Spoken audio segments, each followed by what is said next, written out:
আসসালামু আলাইকুম সুপ্রিয় চাকরি প্রত্যাশী বন্ধুরা, দেখতে পাচ্ছেন প্রাথমিক শিক্ষা অধিদপ্তরে একটি নতুন নিয়োগ বিজ্ঞপ্তি প্রকাশিত করেছে।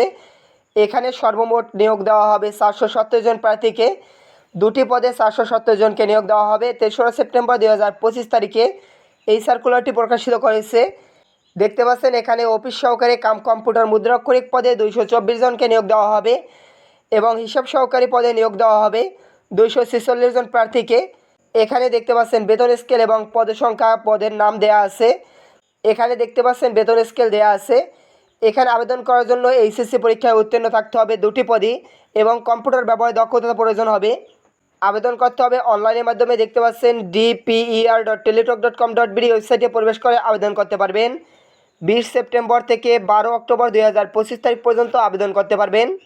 এই সার্কুলার সম্পর্কে ইতিপূর্বে আমাদের চ্যানেলে একটি বিস্তারিত ভিডিও দেওয়া হয়েছে। সার্কুলার সম্পর্কে খুঁটিনাটি সকল বিষয় জানতে আমাদের চ্যানেল থেকে মূল ভিডিওটি দেখতে পারেন এবং নিয়মিত চাকরি বিজ্ঞপ্তি পেতে জব নিউজ এক্সপ্লেইন ইউটিউব চ্যানেলটি সাবস্ক্রাইব করে দিন। ধন্যবাদ সকলকে।